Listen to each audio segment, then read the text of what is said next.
Hello বন্ধুরা, কেমন আছো তোমরা? তো আজকে আমি তোমাদের সাথে শেয়ার করব বাণীপুর লোক উৎসব। তো এই মেলার সাথে অনেক স্মৃতি জড়িয়ে আছে। তো ছোটোবেলা থেকে কিন্তু এই বাণীপুরের মেলার জন্য অপেক্ষা করে বসে থাকতাম যে কবে এই মেলা হবে, কবে আমরা যাব। কি নেই এই মেলায়, সব রকম কিছু কিন্তু এখানে পাওয়া যায়। তো আজকে আমি চলে এসেছি বাপের বাড়িতে। সন্ধেবেলায় আমরা যাব মেলায় বলে। তো একা একা তো যেতে ভালো লাগে না। তো বোনকেও ফোন করলাম, টুম্পাকে। টুম্পা তো জয়গাছিতে থাকে, তো ও বলল যাবে। তো সন্ধেবেলায় একসাথে আমরা যাব বলে ঠিক করলাম। জানো তো, এই মেলাটা আগে হতো ফেব্রুয়ারিতে। তো প্রতি বছর আমি ছেলে মেয়ে নিয়ে নিহারবাবুকে নিয়ে চলে আসতাম, এই মেলাতে কিন্তু যাবই। কিন্তু কয়েক বছর যেহেতু ফেব্রুয়ারিতে হওয়ার জন্য ছেলে মেয়ের পরীক্ষা পড়ে যায়, যাওয়া হচ্ছিল না। প্রায় অনেক বছর, আজকে প্রায় 6 বছর পর আবার মেলায় আসতে পারলাম। তার কারণ হচ্ছে মেলা কর্তৃপক্ষ ফেব্রুয়ারিতে যেহেতু সবার পরীক্ষা পড়ে, মেলাটা কিন্তু এবার ডিসেম্বরে পড়েছে। তো যাই হোক, বোন আসতে দেরি হচ্ছিল ওরা, সেই জন্য আমরা প্রথমেই মেলায় ঢুকে পড়লাম। ডলরাস ফিশ ফ্রাই নিয়ে নিল। আর যেহেতু আজকে শনিবার, আমি খাবো না বলে আমি খাইনি।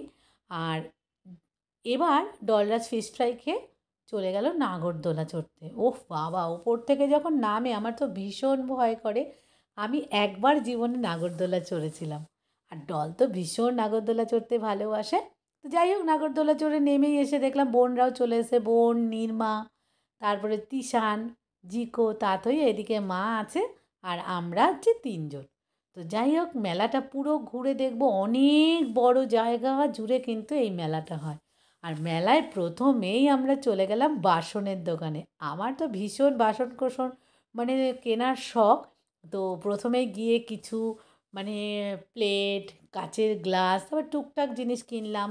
তিশান খেলনা কিনলো, ডল কিছু কানের দুল কিনলো।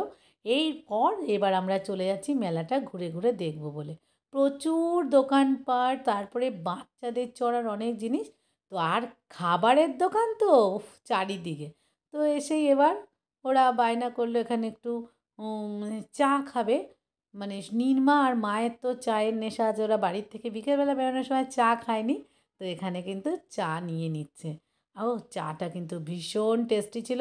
আমি, নির্মা, তিশান, বোন আর মা আমরা কিন্তু একসাথে আছি। আর জিকো, তাথই, ডলরাজ ওরা কিন্তু আমাদের ছেড়ে চলে গেছে, কারণ আমরা যেহেতু বাসন কোসন মানে কিনবো বলে ঘুরছি, এটা করছি ওটা করছি, ওদের ভালো লাগছে না। ওরা বলল তোমরা তোমাদের মতো ঘোরো আর আমরা আমাদের মতো ঘুরবো।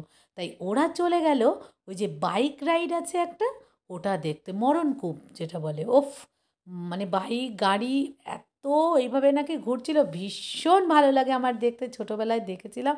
আর খুব রিস্ক কিন্তু। যাই হোক, ওদের জন্য আমরা এখানে ওয়েট করছি চা খেতে খেতে। তো আমারও ইচ্ছা ছিল মরণকূপটা দেখার, কিন্তু ওরা যেহেতু আগেই ঢুকে গেছিলো, সেই জন্য আমরা আর যেতে পারিনি। ডলরা জিকোতাথই ওদের অবশ্য আমাদের সাথে ভালো লাগবে না, আমরা যেহেতু বাসন কিনছি, এটা কিনছি ওটা কিনছি, ওদের তো আর ভালো লাগে না। ওরা দেখো 4জনে কিন্তু ওই মরণকূপ দেখে নামছে। আমরা ওয়েট করছি, কারণ এত বড় মেলায় ওরা একদিকে চলে গেলে, আমরা একদিকে চলে গেলে পরে খুঁজে পাবো না। তো ওই দেখো, ওরা 4জন কিন্তু চলে আসলো। আর দারুণ হয়েছে বলে এসে এইবার এই যে ড্রাগনটা চড়বে। এখানে প্রচুর মানে গেমস আছে, রাইড আছে। তো ওরা একের পর এক ওদের পছন্দ মতো রাইডগুলো চড়ে যাচ্ছে। আমরা তো চড়ি না, আমরা বাইরে দাঁড়িয়ে আছি। এই দেখো, আবার একটা রাইডে উঠে পড়লো। জিকো কিন্তু এই রাইডগুলো চড়তে ভালোবাসে না, কিন্তু ডল রাজের পাল্লায় পড়ে ও কিন্তু আজকে সব রাইডগুলোই চড়ে নিচ্ছে। তো যাই হোক, বাণীপুরের মেলাটা আমাদের ছোটোবেলা থেকে আমরা দেখেছি, কি নেই এই মেলাটা। অনেক বড় জায়গা জুড়ে কিন্তু এই মেলাটা হয়। আর বাচ্চাদের তো প্রচুর চড়ার জিনিস। এই দেখো, এগুলোতে তিশান চড়লো। তারপরেই আবার একটু খাওয়া দাওয়ার পালা। এই দেখো, পাপড়ি চাট নিয়ে নিয়েছে, সবাই খাচ্ছে। আমি শুধু তাকিয়ে তাকিয়ে দেখছি, কারণ আমার তো শনিবার, আমি পেঁয়াজ রসুন এগুলো খাবো না। কিন্তু মেলায় বেরোলে কিন্তু জানো তো, এইসব খেতেই বেশি ভালো লাগে। ঘুগনি, পাপড়ি চাট, আইসক্রিম, ফুচকা, মেলায় এইসব খাবার জন্যেই কিন্তু বিখ্যাত।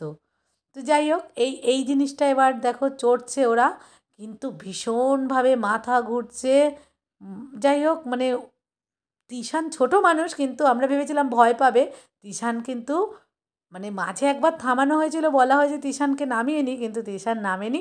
জিকোর কিন্তু এই রাইডটা চড়ার পরে একটু মাথা ঘুরছিল।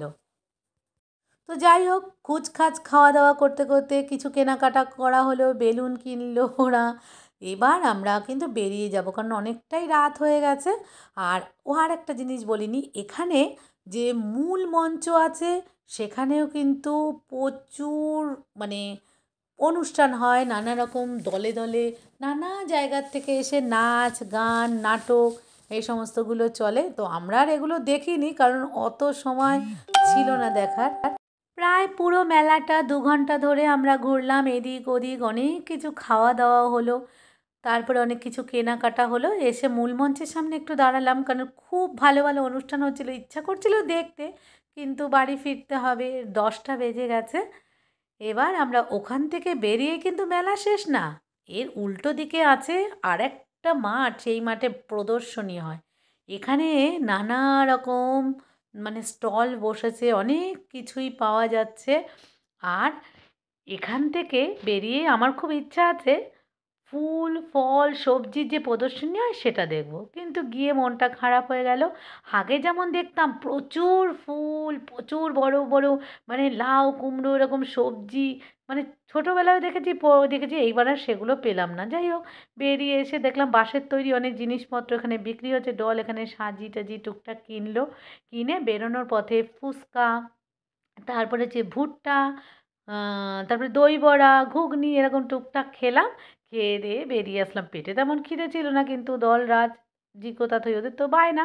তো যাই হোক, বাড়িতে অর্ডার দিয়ে দিলাম, মানে যেতে জোম্যাটোতে অর্ডার দিয়ে দিয়েছি, বাড়িতে ফ্রাইড রাইস চিলি চিকেন মানে জিকো তাথই ওদের জন্যে, আর আমাদের বাড়িতে জন্যে হচ্ছে বিরিয়ানি। তো এইভাবেই বাণীপুরের মেলাটা আজকে শেষ করলাম।